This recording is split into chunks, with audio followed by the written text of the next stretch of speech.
Hello दोस्तों, देव जी के अड्डा में आपका बहुत बहुत स्वागत है।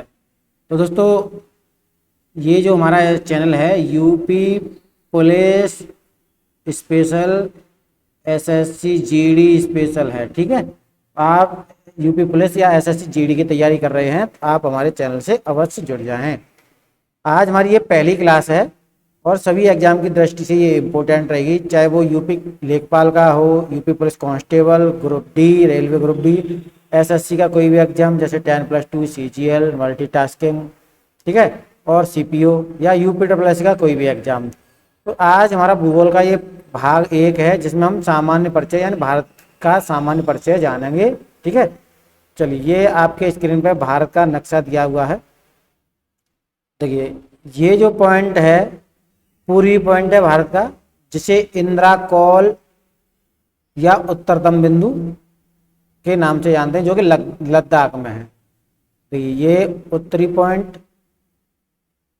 लद्दाख में है, जिसे इंदिरा कौल के नाम से जानते हैं, इंदिरा कौल। ठीक है, अब यहाँ पर जो पूर्वी बिंदु है ये अरुणाचल प्रदेश में है, तो जिसे केवेथु केवेथु ठीक केवेथु के नाम से जानते हैं। और जो दक्षिणतम बिंदु है भारत का, उसे हम पाक जलसंधि के नाम से जानते हैं। ये कन्याकुमारी है, ये कैप कमोरिन। और वैसे जो अंडमान निकोबार द्वीप समूह है वहाँ पे इंदिरा पॉइंट है, इंदिरा पॉइंट। ठीक है, और भारत का जो मुख्य भूमि का जो दक्षिणतम बिंदु है कैप कमोरिन, मुख्य भूमि का दक्षिण बिंदु कन्याकुमारी में कैप कमोरिन है। ठीक है, और जो पश्चिमी छोर है गौर माता, गुजरात में, गुजरात में है, जिसे गौर माता के नाम से जानते हैं, गौर माता। तो यहाँ पर प्रश्न पूछा जाता है भारत का उत्तरतम बिंदु कौन सा है, तो आपको इंदिरा कौल लगाना है, इंदिरा कौल। और पूर्वी बिंदु है केवेथु, यानी कि अरुणाचल प्रदेश में है ये। दक्षिणतम बिंदु है मुख्य भूमिका, यानी दक्षिणतम बिंदु मुख्य भूमिका है, क्या है, कन्याकुमारी, कैप कमोरिन, कैप कमोरिन ये मुख्य बिंदु है। और जो अंडमान निकोबार द्वीप समूह है वहां पे ये इंदिरा पॉइंट के नाम से जाना जाता है। ठीक है, और गुजरात में पश्चिमी दिशा में ये गुजरात का पॉइंट है गौर माता। ठीक है, अब यहाँ पे बात करें भारत की जो पश्चिम से पूरब लंबाई है, पश्चिम से पूरब ये वाली लंबाई, ये 2933 किलोमीटर है, 2933 किलोमीटर। और उत्तर से दक्षिण की बात करें तो ये विस्तार है 3214 किलोमीटर। ठीक है, तो ये आपको ध्यान रखना है, उत्तर से दक्षिण भारत की लंबाई 3214 किलोमीटर और पश्चिम से पूरब जो लंबाई है 2933 किलोमीटर, ये आपको ध्यान रखना है। ठीक है, चलिए, अब यहाँ पे हम जान लेते हैं भारत और पाकिस्तान की जो सीमा लगती है 3323 किलोमीटर, 3323 किलोमीटर सीमा भारत और पाकिस्तान की लगती है। इधर चीन की 3488 किलोमीटर लगती है, भारत से चीन की सीमा। और नेपाल से 1751, नेपाल से 1751 है। भारत और भूटान की जो लंबाई है, जो रेखा है, सीमा रेखा 699 किलोमीटर है। ठीक है, और म्यांमार से भारत की जो रेखा लगती है 1663 किलोमीटर है, 1663 किलोमीटर। ठीक है, और जो तट रेखा है भारत की, कुल जो तट रेखा भारत की कितनी है, 7516.6 किलोमीटर, ये तट रेखा है भारत की। ठीक है, चलें अगले स्लाइड पर चलते हैं। अब यहाँ पर थोड़े से मुख्य पॉइंट दे रखे हैं। यहाँ पे दिया है कि कर्क रेखा भारत के कितने राज्यों के से होकर गुजरती है, तो कर्क रेखा भारत के 8 राज्यों से होकर गुजरती है। और 8 राज्य ये हैं, ये पश्चिम से पूरब, यानी पश्चिम से पूरब इस दिशा में गुजरात, राजस्थान, मध्य प्रदेश, छत्तीसगढ़, झारखंड, पश्चिम बंगाल, त्रिपुरा और मिजोरम। ये 8 राज्यों से कर्क रेखा भारत के बीचों बीच गुजरती है।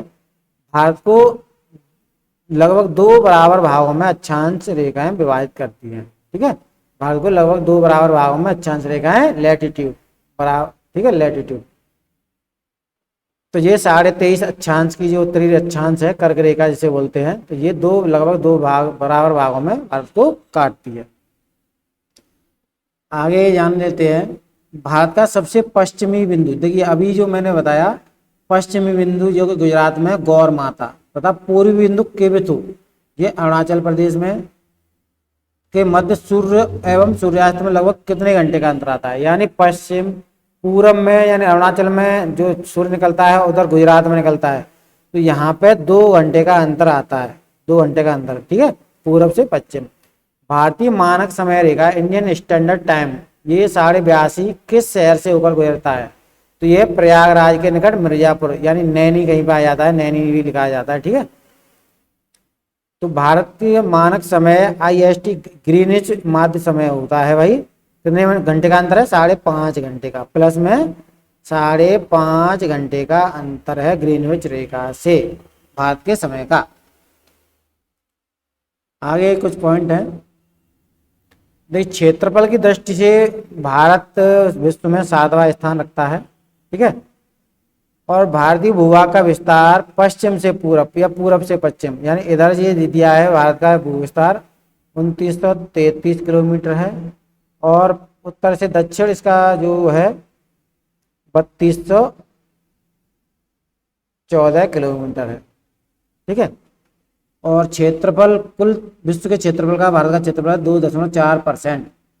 भारत का अक्षांशीय विस्तार क्या है, तो भारत का अक्षांशीय विस्तार है भाई 8°4' उत्तरी अक्षांश से यानी 37°6' उत्तरी अक्षांश के मध्य। और देशांतर रेखाएं क्या निर्धारित करती हैं, तो देशांतर रेखाएं भैया समय और उसकी अवस्थिति यानी स्थिति को दर्शाती हैं। और यहाँ पर दिया है कि GMT में कितने घंटे का अंतर होता है, तो ये 5.5 घंटे का अंतर होता है, ठीक है। भारतीय मानक याम्योत्तर इंडियन स्टैंडर्ड मेरिडियन पर मध्याह्न है तो 120 पूर्वी देशांतर स्थानीय समय 2:30 होगा। भारत का सुदूरतम दक्षिण बिंदु इंदिरा पॉइंट कहलाता है। इंदिरा पॉइंट ग्रेट निकोबार द्वीप पर स्थित है। भारत का एकमात्र जिला कौन सा है जिसकी 4 सीमाएं 4 राज्यों से स्पर्श करती है, तो उत्तर प्रदेश का सोनभद्र जिला है जिसकी रेखाएं 4 राज्यों से लगती है। भारतीय मानक समय जो है 82.5 5 राज्यों उत्तर प्रदेश, मध्य प्रदेश, छत्तीसगढ़, उड़ीसा, आंध्र प्रदेश, यानी इस प्रकार ये मानक समय 82.5 उत्तर प्रदेश, मध्य प्रदेश, छत्तीसगढ़, उड़ीसा, आंध्र प्रदेश होकर गुजरती है, ठीक है।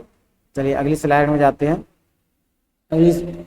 अगली देखिए दादरा एवं नगर हवेली और दमन दीव का विलय कब हुआ था, तो संसद में लोकसभा में 27 नवंबर 2019 को तथा राज्यसभा में 3 दिसंबर 1919 को पारित दादरा एवं नगर हवेली तथा दमन द्वीप केंद्र शासित प्रदेशों का विलय विधेयक 2019 के माध्यम से उपयुक्त दोनों केंद्र शासित प्रदेशों का विलय कर लिया गया। यह पुनर्गठन 26 जनवरी 2020 से प्रभावी है और नए केंद्र शासित प्रदेश का नाम दादरा व नगर हवेली तथा दमन द्वीप होगा। इसकी राजधानी दमन है। उधर जम्मू कश्मीर को 2 भागों में विभाजित किया गया, एक लद्दाख और एक जम्मू एवं कश्मीर। और ये विभाजन कब हुआ, 31 अक्टूबर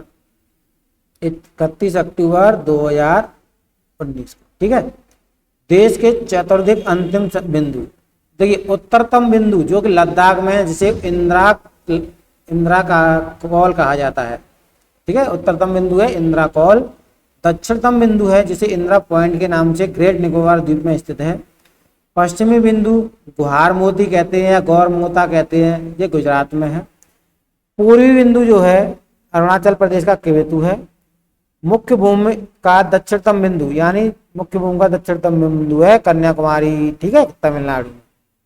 अब हिमालय की प्रमुख पर्वत श्रेणियों का उत्तर से दक्षिण क्रम काराकोरम, लद्दाख, जास्कर, पीर पंजाल, धौलाधर, शिवालिक, इस प्रकार ये दिया है। चलें आगे बढ़ते हैं। आगे कहा जा रहा है भारतीय मानक समय एवं कर्क रेखा एक दूसरे को छत्तीसगढ़ में काटती है। ये परीक्षा की दृष्टि से इंपोर्टेंट है। भारतीय मानक समय एवं कर्क रेखा एक दूसरे को कहाँ पे काटती है, छत्तीसगढ़ राज्य में काटती हैं। ठीक है, इस प्रकार ये कर्क रेखा है और ये मान इस प्रकार ये छत्तीसगढ़ में काट रही है। भारत की मुख्य भूमि की तटीय लंबाई, यानी मुख्य भूमि की तटीय लंबाई है 6100 और ओवरऑल 7514 करके कुछ है। ठीक है, म्यांमार की सर्वाधिक सीमा किस भारतीय राज्य को स्पर्श करती है? तो म्यांमार की सर्वाधिक सीमा अरुणाचल प्रदेश को स्पर्श करती है। जनसंख्या की दृष्टि से भारत का विश्व में कौन सा स्थान है? दूसरा। पहले पे कौन आता है? चाइना आता है। असम की सीमा कुल कितने राज्यों एवं केंद्र शासित प्रदेशों को स्पर्श करती है? तो इस प्रकार ये 7 राज्यों को और केंद्र शासित प्रदेशों को लगाती है असम की सीमा 7।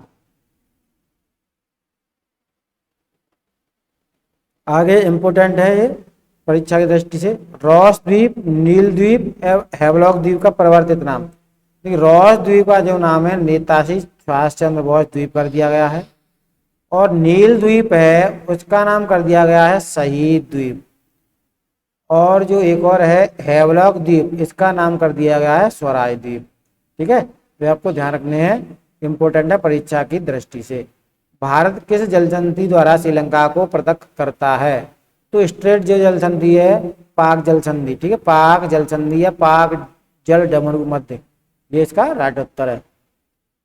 तो भारत का कौन सा राज्य 3 ओर से बांग्लादेश की सीमा से घिरा हुआ है? तो बांग्लादेश की सीमा से 3 ओर से त्रिपुरा राज्य घिरा हुआ है। ठीक है, तो दोस्तों आज के इस लेक्चर में बस इतना ही था। यदि आपको जानकारी अच्छी लगी तो जल्दी से कर दीजिए लाइक, और अभी तक आपने हमारे चैनल को सब्सक्राइब नहीं किया जल्दी से कर लीजिए सब्सक्राइब। आगे ऐसे ही कुछ इंटरेस्टिंग वीडियो आने वाले हैं, तो जल्दी से आप सब्सक्राइब कर लें। तो दोस्तों धन्यवाद, राम राम, जय हिंद, जय भारत।